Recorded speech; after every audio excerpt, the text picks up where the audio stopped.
Hi everyone, मैं रोहन यादव आप सभी का एक बार फिर से अपने यूट्यूब चैनल पर स्वागत करता हूं।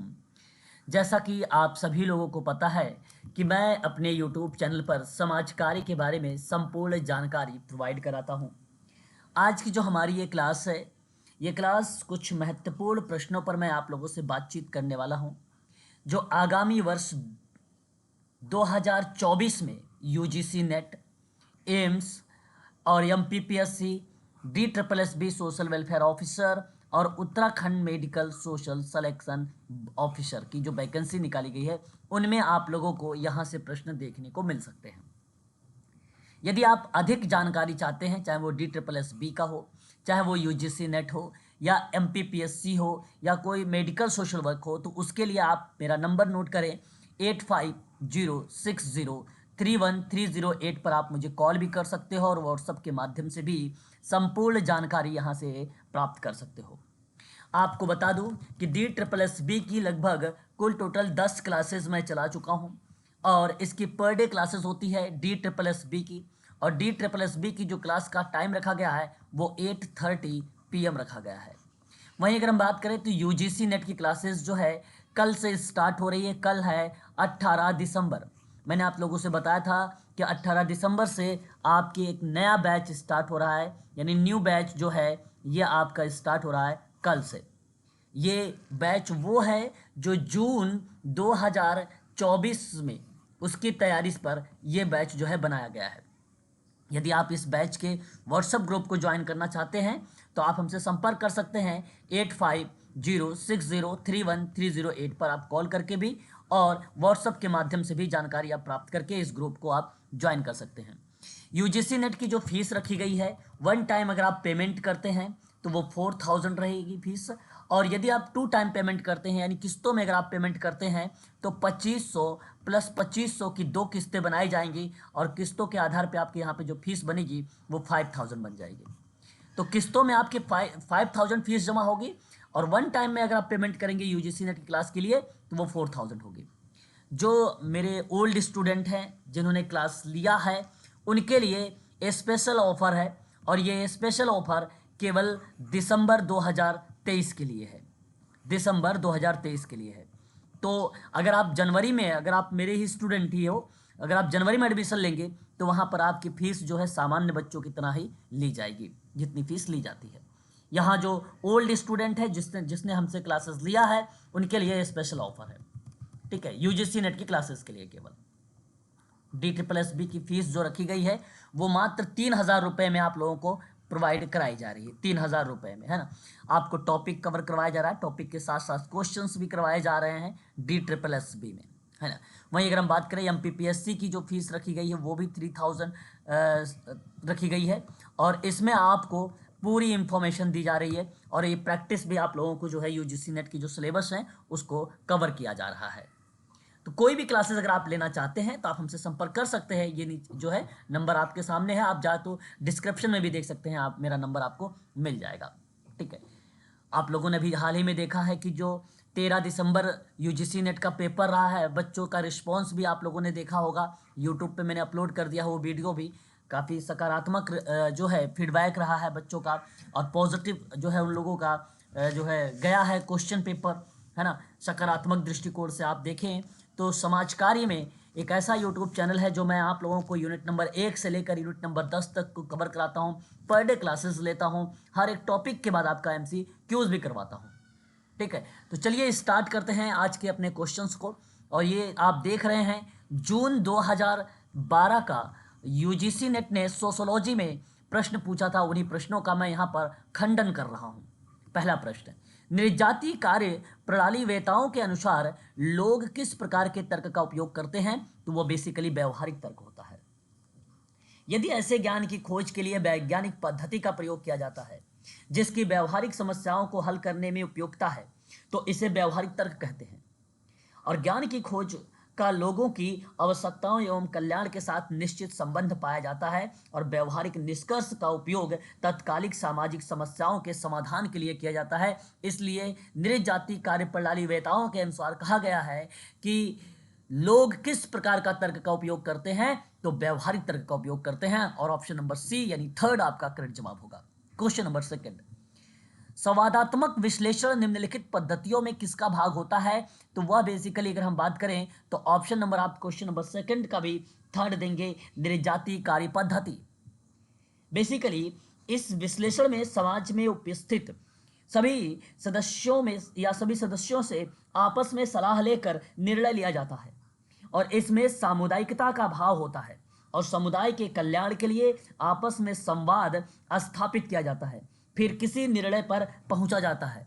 तो इसलिए आप कह सकते हो कि संवादात्मक विश्लेषण किस पद्धति का भाग होता है? तो वो निर्जाति कार्य पद्धति का भाग होता है। इसलिए अगेन आप ऑप्शन नंबर सी को चुनाव करेंगे।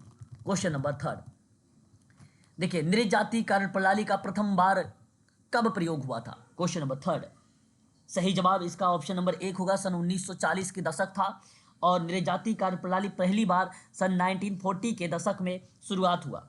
और निर्जाति कार्य प्रणाली के समर्थक विद्वानों का मानना है कि व्यवहारिक तर्क द्वारा ज्ञान की सही प्राप्ति संभव होती है और जिससे व्यवहारिक समस्याओं का निदान संभव हो जाता है।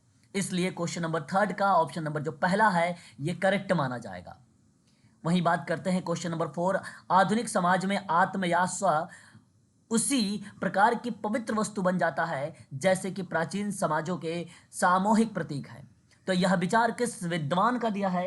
क्वेश्चन नंबर फोर में सही जवाब अगर आप लोग कहें तो इस प्रश्न का ऑप्शन नंबर थर्ड आप देखिए जॉर्ज मीड लिखा हुआ है, यानी मीड का ऑप्शन आपका करेक्ट माना जाएगा।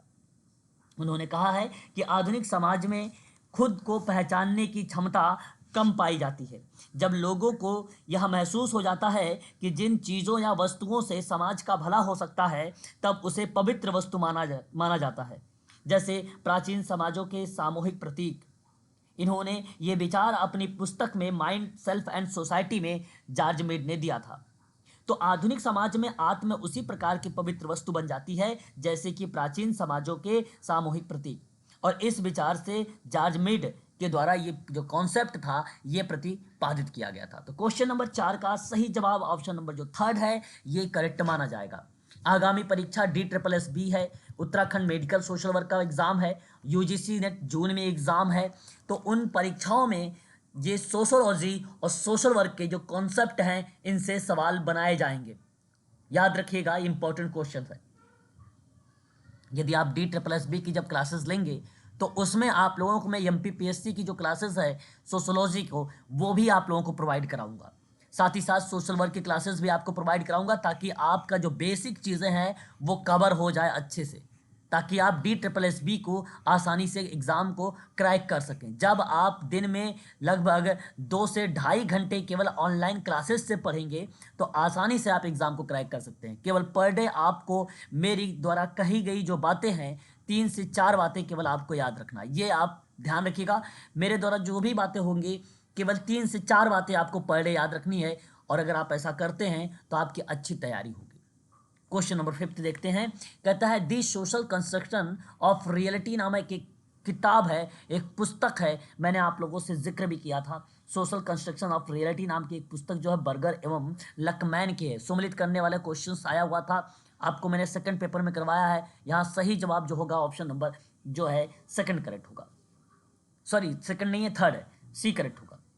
यह किताब जो है समाजशास्त्र के नियमों का उजागर करती है। बर्गर और लकमैन ने समाज की वस्तुपरकता और व्यक्ति की विषम परकता के मध्य जो है द्वंद्वात्मकता से संज्ञानात्मक संरचनाएं जो होती हैं उन पर इन्होंने जो है चर्चा किया था।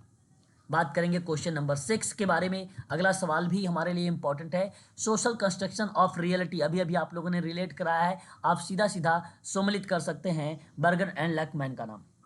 वहीं अगर मैं आप लोगों से बात करता हूँ फिलो, देखिए ध्यान रखिएगा, फिनोमिनोलॉजी ऑफ सोशल वर्ल्ड, इस किताब के बारे में अगर हम लोग जिक्र करते हैं तो ये इस किताब के जो लेखक हैं अल्फ्रेड सूटर्स हैं। अगर हम बात करते हैं presentation of self in everyday life की बात, तो थर्ड पॉइंट जो रिलेट होती है वो रिलेट करती है इरविन गॉफमैन का। वहीं अगर हम बात करते हैं या स्टडी इन एथनोमेथोलॉजी के बारे में, इनका नाम हमें देखने को मिलता है हेराल्ड गॉरफिलक। तो सही जवाब ऑप्शन नंबर आप देख सकते हैं यहाँ पर जो ऑप्शन जा रहा है वो थर्ड सही तरीके से सम्मिलित हो रहा है, यानी सी ऑप्शन आपका करेक्ट माना जाएगा। सामाजिक निर्माणवाद के क्षेत्र में निर्माण में यह पुस्तक बहुत प्रभावशाली साबित हुई है। सोशल कंस्ट्रक्शंस ऑफ रियलिटी, याद रखिएगा। अगर हम बात करते हैं फिनोमिनोलॉजी ऑफ सोशल वर्ल्ड के बारे में, अल्फ्रेड सूटर्स की जो कृति है उनमें ये कहा गया है कि अ, अस्तित्ववादी विचारों और समाजशास्त्री महिलाओं के विश्व को देखने के नज़रिए के बीच में जो अंतर है उसे कम करने का जो काम करता है वो फिनोमिनोलॉजी ऑफ सोशल वर्ल्ड करता है। वहीं अगर हम बात करते हैं presentations of self and everyday life के बारे में, तो यह कृति गॉफमैन की है और अभिनय शास्त्रीय उपागम की एक रूपरेखा यह प्रस्तुत करती है। और गॉफमैन ने यह कहा है कि सामाजिक जीवन का विश्लेषण करने में रंगमंच की उपमा का प्रयोग किया जाता है। वहीं अगर हम बात करते हैं स्टडी इन एथनो मेथडोलॉजी, तो ये जो गॉर्फिकल एक विद्वान है, हेराल्ड गॉर्फिकल एक विद्वान है, इन्होंने बेसिकली समाजशास्त्री वस्तुनिष्ठ सिद्धांतों की आलोचना किया और व्यक्ति की प्रतिदिन की क्रियाओं की विवेचना करने वाली जो विधियां हैं उन विधियों का अध्ययन का एक केंद्रीय विषय बनाया। इस आधार पे आप ये कह सकते हो कि क्वेश्चन नंबर 6 का ऑप्शन नंबर जो थर्ड है यानी सी वो करेक्ट माना जाएगा। क्वेश्चन नंबर 7, नव प्रकारवाद समाज के जो है विवरणात्मक मॉडल के साथ कार्यशील रहता है, जो कि समाज को उन घटकों को जो एक पैटर्न बनाते हैं संगठित रूप से देखने को मिलता है। यह विचार किस विद्वान का है? आपको बता दूं कि ये परीक्षाएं जो आगामी DSSB होने वाला है, UGC नेट होने वाला है, उनमें ऐसे प्रश्न हमें देखने को मिल जाते हैं। तो प्रश्नों के आधार यहाँ पर आपको समझना है, बाकी इनके जो कॉन्सेप्ट वगैरह क्लियर करूंगा मैं आपको वो लाइव क्लासेस में आप लोगों को प्रोवाइड कराऊंगा। UGC नेट की जो फीसें हैं मैंने आपको पहले ही बता रखा है 4000 है, किस्तों में जमा करेंगे तो 5000 रखी जाएगी। और DSSB की अगर आप फीस जमा करना चाहते हैं तो वो 35 जो है 3000 रुपये है। वहीं 3000 अगर बात करें फीस तो MPPSC की भी रखी गई है। ठीक है, इन सभी के बारे में अगर आप अधिक जानकारी चाहते हैं तो मेरा नंबर है 8506031308 पर आप मुझे कॉल भी कर सकते हो और व्हाट्सएप के माध्यम से भी जानकारी प्राप्त कर सकते हो। तो क्वेश्चन नंबर जो 7 हमारे सामने दिया गया है, आपको बता दूं जे अलेक्जेंडर के विचार युक्त नव प्रकारवाद समाज के जो विवरणात्मक मॉडल है उनके साथ बेसिकली कार्यशील रहता है, जो कि समाज को उन घटकों को एक पैटर्न बनाता है और संगठित रूप से देखने को मिलता है। उन्हीं के अकॉर्डिंग समाजशास्त्र की प्रगति जो है बहुआयामी और समन्वयवादी दृष्टिकोण से ही प्राप्त किया जा सकता है। आप ये बात कह सकते हो कि विवरणात्मक मॉडल के साथ कार्यशील रहने की प्रक्रिया में समाज को उन घटकों को जो एक पैटर्न बना रहा होता है, तो उस प्रक्रिया में ये बात किस विद्वान ने किया है? तो J Alexander, option number B is the right answer. Question number 8, समाजशास्त्र में थ्योरेटिकल लॉजिक नामक एक पुस्तक है और यह पुस्तक किस विद्वान के द्वारा दी गई? JC अलेक्जेंडर के द्वारा दी गई। ऑप्शन आप देख सकते हैं यहाँ पर जो बी ऑप्शन जा रहा है, इन्होंने ये कहा है कि व्यक्तिगत संरचनात्मकता और सांस्कृतिक स्तरों पर प्रकारवादी विश्लेषण के अवसर प्रदान करता है और यह संस्थागत क्षेत्रों के बीच अंतःक्रियाएं स्थापित करता है और नव प्रकारवाद व्यवस्था तथा उपव्यवस्था का विश्लेषण भी क्या करता है? प्रस्तुत करता है। थ्योरेटिकल लॉजिक की जो किताब है ये JC अलेक्जेंडर की है। ऑप्शन नंबर बी आपका करेक्ट जवाब होगा। क्वेश्चन नंबर नेक्स्ट लेंगे। अगला सवाल हमारे सामने है और ये क्वेश्चन नंबर 9 है। 9 कहता है कि नव प्रकारवाद को किन समस्याओं की जरूरत थी जिससे कि वो विजयी हो सके? क्वेश्चन नंबर 9 सही जवाब ऑप्शन नंबर थर्ड को देखिए। थर्ड कहता है पहला और दूसरा दोनों, यानी प्रतिव्यष्टिवाद और आदर्शवाद, परिवर्तन विरोध तथा अनुभाविक विरोध, पूर्वाग्रह, ये दोनों ऑप्शन आपका करेक्ट माने जाएंगे। मैं आपको बता दूं एक बार यहाँ पर कि इस अवधारणा के आधार पर नव प्रकारवाद, प्रतिव्यष्टिवाद और आदर्शवाद और परिवर्तन विरोध और अनुभाविक विरोध जो है विरोधी पूर्वाग्रह की जरूरत थी जिससे कि विजयी हो सके। और नव प्रकारवाद का केंद्रीय संदेह यह है कि पर्यावरण और व्यवस्था दोनों में से जो जटिलता है जिसे घटा दिया जाता है, जिससे व्यक्ति की अंतर संबंध निर्बोध रूप से चलने लगती है या चलते रहते हैं, इस प्रक्रिया में आप ध्यान रखिएगा। तो समस्याओं की जरूरत, नव प्रकारवाद के किन समस्याओं की जरूरत जिसमें विजयी हो सकेंगे? प्रतिव्यक्तिवाद और आदर्शवाद होना, और परिवर्तन विरोध और अनुभाविक विरोधी पूर्वाग्रह का होना। ऑप्शन नंबर थर्ड आपका यहाँ पे करेक्ट जवाब हो जाएगा। क्वेश्चन नंबर 10 देख लीजिए, DSSB के लिए इंपॉर्टेंट क्वेश्चन होगा। सिद्धांतवादियों का समीक्षात्मक, ठीक है,